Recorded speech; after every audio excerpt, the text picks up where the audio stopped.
कार्यक्रम में आगे बढ़ते हुए मैं अब आमंत्रित करती हूँ आदरणीय गुरुजी प्रकट देवाशीष देव जी को।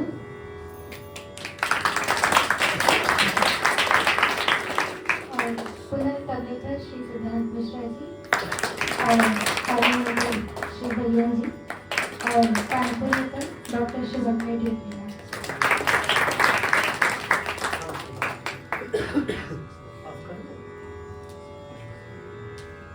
आमंत्रित करने से पहले मंच पे बैठे बिना आमंत्रण।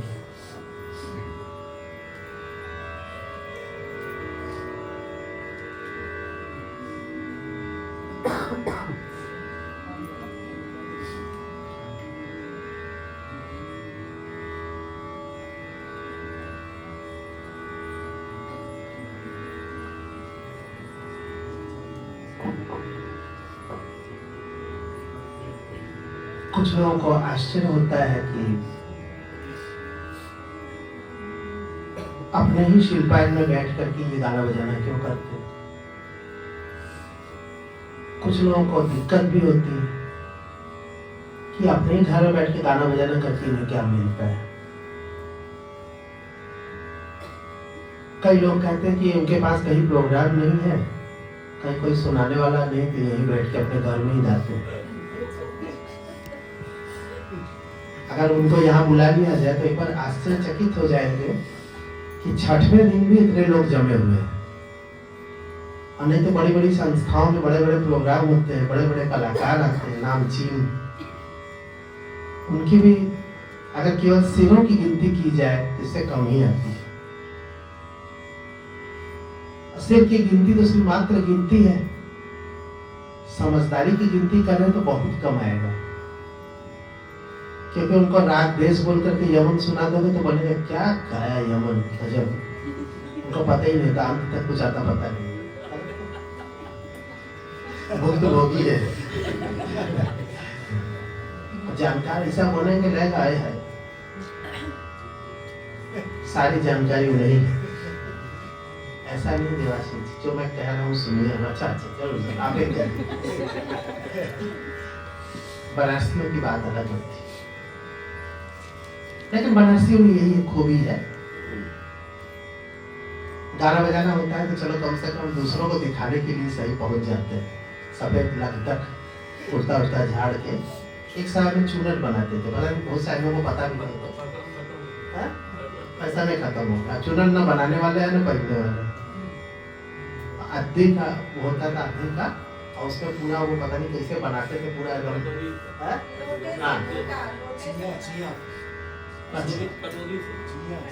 कभी कभी आपको पहन के आया कि लोगों को पता तो चला कि होता क्या है। नहीं अरे आगे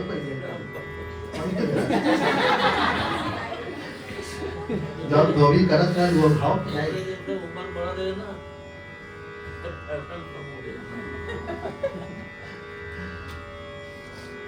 अगली बार शारदा जी जो है नवरात्रि में 9 दिन तक आप चूनट वाला पहन के आइए, अभी से तैयारी कर लीजिए अगले साल के लिए।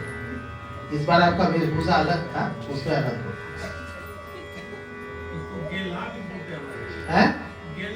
हाँ हाँ, हम वहाँ भी बंगाल में भी गीले का नहीं बोलते, सो गीले बोलते हैं इसको, तो वो इधर चूनट बोलते उसको। तो है बनारसियों का अपना हिसाब किताब है। एक जमाने में तो दुबल्ली टोपी भी लगाते थे। बनारसियों का एक मिजाज होता था उसमें, वो एक अलग टाइप की टोपी दुपल्ली बोलते हैं, 2 पल्ली उसमें होती है, वो अलग अलग प्रकार की होती है। जैसे मुस्लिम समुदाय के लोग पहनते हैं वो थोड़ा अलग होता है, हाँ और वो नेता लोग पहनते हैं वो थोड़ा अलग होता है। तो ये भी एक तरह का होता है। अच्छा अच्छा, दादा गुरु जी पहने हुए? अच्छा हाँ, हमारे गुरु जी भी पहनते थे। प्रोग्राम में जाने से पहले एक हल्के नीले रंग की उनकी टोपी थी, वही पहनते थे। करके इत्र लगाना, इत्र भी उसमें भी राग की तरह है। जैसे राग का समय होता है ना, तो आप जुठाई मतलब इस जाड़े का इत्र गर्मी में लगा लोगे तो कहेगा महाबेवकूफ आदमी है। अब आपको पता ही नहीं चल रहा, आप तो इत्र लगा के गए, मालूम चला कि खास लगा करके जाड़े में निकल गए तो दिक्कत, हीना लगा के गर्मी में निकल गए तो दिक्कत। तो उसका भी एक तरीका उनके पास होता है कि कौन सा इत्र कब लगाया जाए। रत्न पहनना है तो वो भी अंगूठी में कौन सा क्या हो, और अलग अलग चीजें थी जिसको बनारसीपन की परिभाषा के अंतर्गत माना जाता था। वो बनारसीपन सूखता चला जा रहा है, धीरे धीरे खत्म होता चला जा रहा है, बल्कि खत्म हो गया कहना ज्यादा अच्छा है। उनको पता रहता था कि पान कहाँ से जमाना है, सबके अपने अपने हिसाब किताब होते थे, कैसे पान खाना है, शाम को क्या करना है, सब उनका पूरा फिक्स रहता है। हमारे एक मित्र थे, उनको कुछ पैसा वैसा मिला तो उनके पास कोई स्कूटी वूटी नहीं था चलाने के लिए, आने जाने में बड़ी दिक्कत होती थी, रिक्शा उक्शा से आते थे। तो जब थोड़ा पैसा वैसा मिला तो लोगों ने कहा कि भैया छोटा सा उस समय लूना आता था, बोले लूना खरीद ले होता आवे जाए में तभी। लेकिन वो ये काम ना करके वो खरीदे नाव। बोले कि इससे क्या होगा, बोले अरे सुबह सुबह निपटे जाएगा ना वो बार इम्पोर्टेंट है कि ये नाव। देखिए खुश हो गए साढ़े, क्योंकि जान रहे किसकी बात है, आप तो जानते ही भाई, शिष्यों को गुरु का पता हो, इशारा काफी है। लेकिन सोच के बड़ा अच्छा है कि हमें निपटने के लिए उस पार जाना, और वो भी नाव खरीद के खुद चला करके, वारे बनारसी। तो ये सब बनारसीपन जो था, बनारस की खास पहचान हुआ करती थी, यहाँ के कल्चर का, यहाँ की संस्कृति का हिस्सा था। पता ही नहीं चलता था कि ये जो देहाती आदमी दिख रहा है वो कितना बड़ा जानकार हो सकता है, कितना बड़ा विद्वान हो सकता है। मालूम चला कि वो तो कंधे में गमछा रख करके और पान खा करके कुछ भी अपना उसका हिसाब किताब अलग है, आपको लग ही नहीं रहा। जब आप उसका मुंह खुलता है किसी बात को लेकर के, विद्या को लेकर के, तब आपको लगता है कि इतना जानता, इतना वो पहुंचा हुआ आदमी है, नहीं पता चलता। यही नहीं पता चलना बनारस के लोगों की बहुत बड़ी खासियत थी। जो दिखते थे वो अंदर से होते नहीं थे सब, और पता नहीं किस रूप में कौन विद्वान मिल जाए आपको तो लोग संभल के रहते थे। ये नहीं कि किसी के सामने कुछ बोल दिया, बोल के निकल गए तो कहे इधर आओ, पहले हमारी बात सुनो, हाँ कहाँ से पढ़े हो, उसके बाद शुरू हो गए तो अगला सोचते थे कि कब हम यहाँ से भागे, किसके पल्ले पड़ गए, किसके हाथ में चढ़ गए। तो खैर ये बनारस की पहचान हमने थोड़ी थोड़ी देखी है, ज्यादा तो नहीं, क्योंकि हमारे समय से ही उसका डिटीन्यूएशन शुरू हो गया था। लेकिन फिर भी देखा है, कुर्ता पहन करके, भांग जमा करके, हाथ में एक पंखा ले करके, आंखों में सुरमा, मुंह में पान, और बाकी सब लेकर के रिक्शा वाले से क्या चलो, कहाँ चलना, बोला तो चलो बस। अब वो रास्ते में चल रहा है रिक्शा, हवा लग रही है, उसी में थोड़ा अपने आप को पंखा भी करते जा रहे हैं, पैर पर पैर चढ़ा के बैठे हैं, और वो अपने आप को महाराजा से कम नहीं समझता है। और हारमोनियम पर हाथ रख दे वो व्यक्ति तो बड़े बड़े लोग हाथ जोड़ करके निकल जाए किनारे, ध्रुव जी। तो सब देखा मैं थोड़ा बहुत, मन करता था प्रोग्राम में आए, फिर मन किया करना, ये बजाएंगे नहीं, अब छोड़ देते हैं, कोई दूसरा देख लो यार, आज मन में चल, मन मिजाज वाला। एक बार ट्रेन में मैं इनका इंतजार कर रहा था, मेरे साथ दिल्ली जाने वाले थे, आईवे नहीं किए, फोन का जमाना था नहीं, विनोद पहले परेशान हो रहा था, इधर उधर से आगे भिजवा रहा था, उसको हम फोन कर रहे थे, मेरे साथ तबले में जा रहे थे राम कुमार।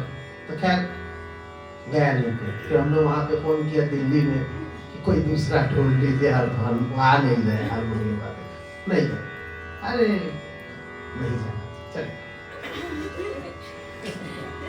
तो बड़ा अनप्रेडिक्टेबल लोग होते थे, लेकिन है नाम ध्रुव जी, गया के पंडा बिरादरी के थे वो, नेपाली ब्राह्मण थे, जैसा उनका कहना है। हम तुमको गया के हिसाब से जानते हैं। ध्रुव जी क्या खरखोखा टाइटल था, खरखोखा टाइटल था। तो गया में उनका भी कुछ इलाका होगा, वहां से कुछ माल मुद्रा आता था, दक्षिणा हिस्सा। हाँ, यहाँ भी जजमानी के तौर पे ही आए थे पहले। कोई वकील साहब के यहाँ थे, हारमोनियम कम बजा पाते थे, उसी में हारमोनियम को लेकर के ही आए थे। और कोई भी बजावे साथ में, अधिकतर पहले लोग केवल हारमोनियम जल्दी देते नहीं थे, सारंगी वादक भी थे, एक से एक थे, तो उनको भी लेके बैठा दिए, पीछे बैठे हैं, बजाया जा रहा है, उनको कोई मौका ही नहीं दे रहा। अचानक से आवाज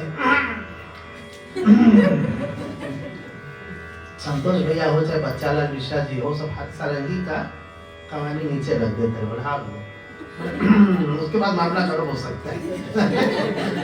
उसके बाद तो ऐसा बजाते थे, ऐसा कमाल का बजाते थे, वैसा हारमोनियम तो सुना नहीं। माने हारमोनियम में तेज तेज बजाने वाले, मार फास्ट बजाने वाले बहुत हो गए, वो बात नहीं है, एक से एक आज भी है, पहले भी थे। लेकिन जो सौंदर्य था उनका कि एक बार बजाने निकले तो पूरे वश में करके ही घर फिर वापस आते थे। ऐसा तो हम देखे नहीं कि वो उठ गए और लोग उनको इग्नोर कर दिया, ऐसा हो नहीं सकता है। सबके दिल को छू करके आएंगे वापस। लेकिन वो देख करके सारंगी वादक लोग जानते थे कि अब रख दो भैया, नहीं दिक्कत। तो वैसे मन मिजाजी आदमी सब यहाँ पे हुआ करते थे, तरह तरह के लोग दिखते हैं। और ये सब जो पुरानी चीजें हैं, पुराने कल्चर है यहाँ पे। लेकिन एक चीज था कि लोग एक दूसरे के प्रति बहुत मित्रता का भाव रखते थे। सामने एक दूसरे में भले कुछ गाली दे रहे हैं, वो कर रहे हैं, लेकिन अंदर से दिल साफ होता है। अभी कहा नहीं जा सकता कि जो अगला हाथ मिला रहा है वो दोनों आपस में उनका कुछ दिल भी मिल रहा है कि नहीं। गले अलग अलग रहे तपाक से, लेकिन मालूम चला कि दिल तो मिला ही नहीं। इसके तो बहुत सारे बड़े से लेकर छोटे तक बहुत उदाहरण है, उसके बारे में ना कहना ही अच्छा है। ये सब का थोड़ा बहुत बाहर भी हमको देखने को मिला कि लोगों में बहुत अंतर होता है अलग अलग जगहों का। एक बार 10 अक्टूबर का दिन था, यानी हमारे बेटे का जन्मदिन, और चूंकि अमेरिका का टाइम महीने के टाइम में 12 घंटे का अंतर है, तो वो 9 अक्टूबर को ही पड़ा था। अब 9 अक्टूबर को हमको पता था कि वहाँ सुबह हो रही है, या बीच रात के बाद सुबह हमको उससे बात करना था।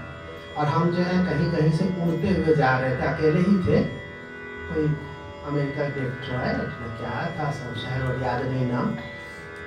तो वहाँ से वहाँ पहुँचे, वहाँ से वहाँ पहुँचे, तो एक जगह एयरपोर्ट में जब हमको लगा कि यहाँ से अब हमको बात कर लेना पड़ेगा, नहीं तो इसके बाद देर है, अभी कई घंटा लग जाएगा। तो उसके बाद हम अपना वहाँ पे गए, अपना पहले सब फोन का बॉक्स होता था, उसमें नंबर वंबर डाल के पैसा डालने पर होता था। गए थे तो वो काम के मालूम चला कि वहाँ पे वो सिस्टम बंद हो गया है, पैसा डालने वाला सिस्टम बंद। मेरे पास पैसा तो था, फुटकर भी थे, नोट भी था, लेकिन वो उसमें वो सिस्टम बंद।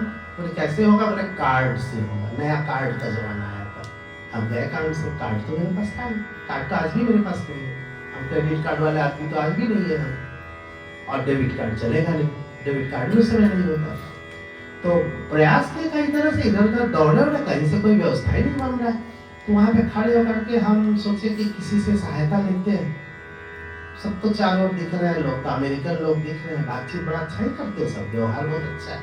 एक से जाके हम वो पति पत्नी और एक बेटा था छोटा सा, तो पत्नी को वॉशरूम जाना था, वो अंदर चली गई, तो ये बेटा को लेकर सामान लेकर के वहीं खड़े हो गए। हम उनसे जाके बोले कि ऐसा ऐसा है, इसमें नहीं हो रहा है, पैसा नहीं जा रहा है, इसका कोई उपाय नहीं समझ में आ रहा है। तो बोला कि यहाँ ये तो बड़ी दिक्कत है। तो हमने कहा कि कार्ड वार्ड तो मेरे पास है नहीं, लेकिन हम कैसे करें, समझ नहीं पा रहे। तो बोले हाँ, कार्ड के बिना तो नहीं हो पाएगा। तो हमने कहा कि असल में फिर हम और बढ़ाते गए बात। हमने कहा कि इधर बेटे का बर्थडे है, मतलब एक तरह से भीख मांगने की स्थिति थी। तो आपने कहा कि बेटे का बर्थडे है, अगर मतलब कुछ व्यवस्था हो तो वो बोला अच्छा अच्छा आज ही आपके बेटे का बर्थडे, मेरे वाइफ का भी आज बर्थडे।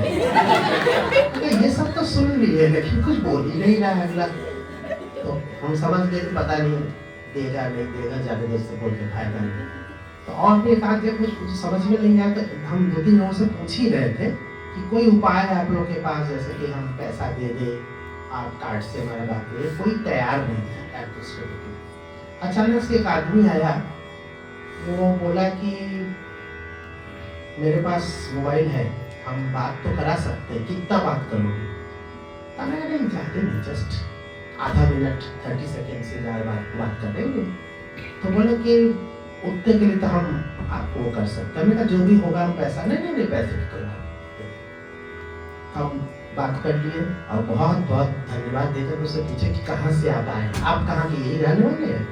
बोले नहीं, हम किसी और देश के। तो कहाँ के हैं? तो ये देश एक ऐसा है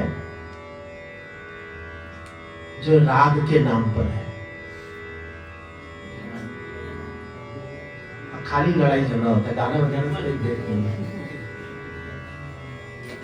राग के नाम पर है, लेकिन कुछ रागात्मकता है नहीं वहाँ। जब देखो तब वहाँ पे खाली वो मिलिटेंट्स हैं, उग्रवादी, सब तरह तरह के ग्रुप है, खाली मार पीट बम विस्फोट यही सब होता रहता है। पता चला राग का नाम? यमन।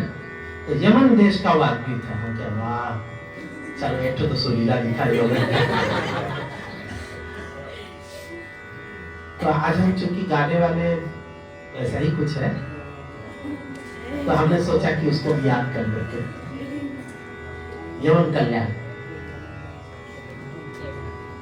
कभी कभी कुछ बातों को याद कभी अहेतुक कर लेना चाहिए। मैं गुजरात में पोरबंदर गया। पोरबंदर में हम और हमारी पत्नी दोनों हम लोग केवल गए थे। संभवतः 1992-93 ऐसे ही समय का, 90, 91 या 92 के शादी के ज्यादा दिन बाद का नहीं था, 6 महीना 8 महीना बाद होगा, साल भर भी हो सकता है। तो वहां जब एक होटल में ठहरे थे, गेस्ट हाउस में, सुबह हमको चेकआउट करना था। तो हम लोगों ने, उसमें समय था थोड़ा, बस से निकलना था वहाँ। तो हम वहाँ पे बस में ये था कि समय है, तो हम लोग कह रहे कि थोड़ी देर के लिए फिर थोड़ा समुद्र तट, और वो नदी है समुद्र है, दोनों ही बगल बगल है, एक दूसरे से मिलती है। तो नदी जाके समुद्र में, तो उसी जगह पे बड़ा सुंदर स्थान है, बहुत ही अच्छा खूबसूरत। तो वहाँ पोरबंदर में हम वहाँ पे चले गए और हम लोगों ने कुछ खरीदारी वगैरह करने लगे। इधर से लिया, उधर से एक दुकान से हम लोगों ने काफी कुछ खरीदा था। तो सब कारों करके झोले में लेकर के सब कारों के बड़े खुश इधर उधर घूम रहे, तो मालूम चला कि पर्स गायब है। अभी होटल का पैसा नहीं दिए, और वो सामान जो लिए हुए थे वो सब करके हमारे जेब खाली हो गए थे, इनका ही पर्स गायब था। और उसमें सारे पैसे, बाकी पैसे हुए थे। उस समय वो कार्ड वार्ड का जमाना था नहीं, ना तो डेबिट, ना एटीएम, ना कुछ, अब पूरा गायब। तो हम लोग होटल वाले को जाके बोले क्या करें, समझ में नहीं आता है, कैसे करें? तो बोले नहीं, देना तो पड़ेगा पैसा। अब कहाँ से लाए पैसा? तो बड़ी कुछ समझ में नहीं आता। और फिर कर ही क्या सकते थे, बाहर इतने दूर जगह पे, ना वहाँ की जान न पहचान। तो हम लोगों का एक उपाय सूझा। हम जितना सामान जहाँ से ज्यादा खरीदे थे, वो कुछ मूर्तियाँ और छोटे छोटे सब बहुत सारे लेके लिए थे। तो उसके हम पूरा झोला भर के लेके गए। उससे बोले कि यार बहुत गड़बड़ हो गया है, हमारा सारा पैसा जो है वो हो गया है, गायब हो गया है, तुम इसको वापस ले लो, हम ले नहीं पाएंगे, इसका पैसा हमको वापस दे दो, जिससे कि हम यहाँ से पोरबंदर से जामनगर चले जाए। तो वो लड़का बोलता है, कहा कि कितने पैसे चाहिए? मैंने कहा ये इतना करीब मिल जाएगा, तो ये बस का है, होटल में देना है, उसमें इतना, ये सामान वामान ले लोगे तो लगभग हमारा काम हो जाएगा। तो बोला कि ठीक है, इतना हमसे ले लो। मान लो उस जमाने 500 रुपया, अपने 500 रुपये। तो हमने कहा कि ये सामान देख लो कैसे क्या। बोले नहीं, इसको भी रखो, तुम ले लो ना। तो नहीं, इसको वापस ले लो। तो कहता है शौक से लियो ना, तो क्यों वापस करोगे, ले जाओ उसको अपने घर। तो हमने कहा कि हम जाते ही वहाँ भेज देंगे देखो पैसा, हाँ, तो तुम मेरा एड्रेस ले लो और हमको अपना एड्रेस दो। तो अपना एड्रेस दिया। तो हमने कहा मेरा एड्रेस तो ले लो। तो कहता तुम्हारा एड्रेस लेके हम क्या करेंगे, तुम्हारा एड्रेस लेके क्या करेंगे, मेरा है दे देना। अरे ठीक है, जो नसीब में है तुम जाओ, कोई दिक्कत नहीं। ना उसने सामान वापस ले, एक अनजाने आदमी को उसने उस जमाने में 500 रुपये, जो आज के 5-10 हज़ार के बराबर होगा, वो उसने दे दिया। तो ये सब छोटी छोटी चीजें जो होती हैं, छोटी जो होती है, बहुत काम आती है। तो एक समय बनारस में यही सब हुआ करता था, एक दूसरे का हेल्प करना, कहीं कोई आया है पिलग्रिम्स, उसको कुछ खिलाना, वो करना, सब होता था। धीरे धीरे जो व्यवसायीकरण होता चला जा रहा है, बहुत दुख होता है। बनारसियों के दुख का पारावार नहीं है। वो कितना अंदर से दुखी है, वो चमाचम चमकदार चीजें देख करके उतना खुश नहीं। भले ही बाहर से कुछ भी दिखाए कि कोई बोलता कोई नहीं बोलता, लेकिन अंदर की बात ले दे करके सबकी वही। पुराने लोग बिल्कुल उन चीजों को मिस कर रहे हैं, क्योंकि बनारसी में से बनारसी बन गए। न बनारसी खान पान मिल रहा है, न पहनावा मिल रहा है, न बस सोच मिल रही है, न तो समय जो धीरे धीरे चलता था बनारस में, जो अब दौड़ने लग गया है। थोड़ी देर बाद उड़ने भी लगेगा, बन रहा है उड़ने के लिए। ये सब जो होने जा रहा है वो अच्छा है, और साथ में हम लोग कहीं मिस भी कर रहे हैं, आत्मा गायब हो जाए।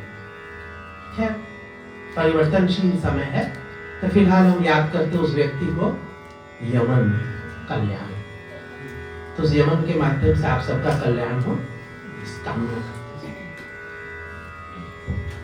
तो यमन कल्याण होता क्या है? यमन कल्याण, जैसे यमन आप लोगों ने लगभग के सभी ने सीखा है, उसमें तीव्र मध्यम होता है, और थोड़ा सा शुद्ध मध्यम भी इस्तेमाल उसमें बीच बीच में करते चले जाते हैं, तो राग रूप एक दूसरा बन सकता है। बहुत अंतर नहीं है, बहुत थोड़ा अंतर है, लेकिन उसको बना के रखना पड़ता है।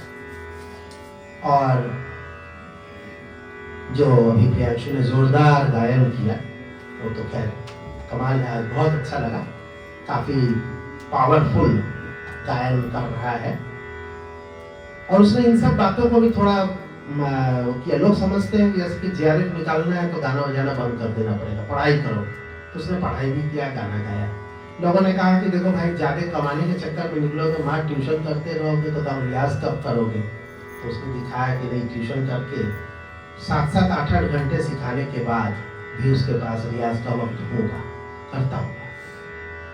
सारी चीजों के होने के मैनेज करते हुए ये करना, और साथ में शिल्पायन की भी जिम्मेदारी उठाना, कॉलेज भी जाना, सारा चीजों को जिम्मेदारी उठाते हुए अपने आने वाले परिवार के साथ भी समय देना, उन जिम्मेदारियों को भी धीरे धीरे अपनाना, ये बहुत खास बात है। बहुत मेहनत से कर रहा है, और बहुत जल्दी 1 से 2 होने वाला है।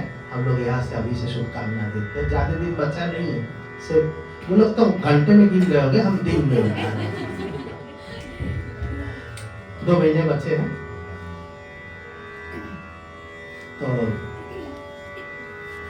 और दूसरी अच्छी बात यह है कि हमारे बीच में आज तबला वादन करने के लिए हमारे गुरु जी के प्रतिनिधि, हमारे गुरु जी पंडित पशुपतिनाथ मिश्र जी, उनके पौत्र, उनके बेटे कुबेरनाथ मिश्रा जी और उनके बेटे सिद्धांत मिश्रा आज है। तो एक तरह से गुरु जी का प्रतिनिधित्व हो रहा है यहाँ पे, ये हम लोग के लिए सौभाग्य है।